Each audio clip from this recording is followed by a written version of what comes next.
नमस्कार दोस्तों, ऋषि प्रभा चैनल पर एक बार फिर से आप सभी दर्शकों का स्वागत है। इस चैनल पर हम जिज्ञासु दर्शकों को सनातन धर्म से जुड़े पौराणिक और आध्यात्मिक किस्सों की जानकारी देते हैं। मैं ऋषिराज जोशी एक बार फिर से आप सबके सामने उपस्थित हूँ वीर गाथा महाभारत का एक और रोचक किस्सा लेकर।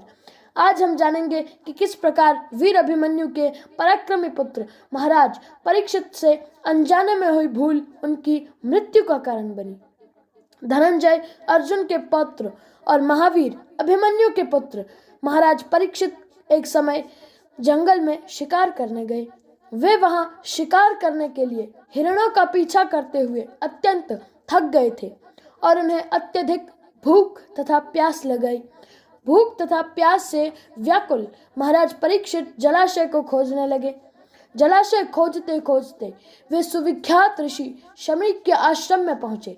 उस समय महर्षि शमीक समाधि में स्थित थे, जिसके कारण उन्हें ध्यान ही नहीं रहा कि उनके आश्रम में पराक्रमी महाराज परीक्षित पधारे हैं। आसन, जल तथा मधुर वचनों आदि किसी भी प्रकार से स्वागत नहीं किए जाने पर राजा ने अपने आप को उनके द्वारा उपेक्षित समझा और क्रुद्ध हो गए। परंतु उन्होंने अपने क्रोध को नियंत्रित किया और आदर पूर्वक ऋषि शमीक से जल मांगा, परंतु ऋषि की ओर से कोई उत्तर नहीं मिला। तदुपरांत राजा ने पुनः ऋषि से जल मांगा, परंतु इस बार भी उन्हें कोई उत्तर नहीं मिला। उत्तर नहीं मिलने पर राजा को अत्यधिक अपमानित अनुभव हुआ और तब उनका क्रोध नियंत्रण के बाहर हो गया। इस प्रकार अपमानित होकर क्रुद्ध राजा ने लौटते समय देखा कि आश्रम में एक मृत सर्प पड़ा था, और चूंकि विनाश काल में बुद्धि सदैव विपरीत हो जाती है, तो दैव योग से उस सर्प को अपने धनुष द्वारा उठाकर महाराज परीक्षित ने महर्षि शमीक के कंधे पर रख दिया और रथ पर सवार हो अपने राजमहल को चले गए। रास्ते में राजा को महसूस हुआ कि उनके द्वारा किया गया कृत्य अनुचित था और उन्होंने अपने कृत्य पर पश्चाताप किया। इस घटना के कुछ समय पूर्व ही महाराज परीक्षित के राज्य में कली अर्थात कलयुग का आगमन हुआ था, परंतु वह राजा परीक्षित के शौर्य और प्रताप के कारण अपने पैर राज्य में पसार नहीं पा रहा था। कली को यह सुअवसर लगा अपना साम्राज्य स्थापित करने का।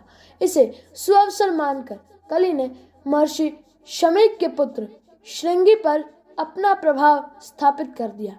जब श्रृंगी को ज्ञात हुआ कि उसके पिता के कंधे पर महाराज परीक्षित ने मृत सर्प रख दिया, तो उसे बहुत गुस्सा आया और कली के प्रभाव के कारण वह अपने क्रोध को नियंत्रित नहीं कर पाया।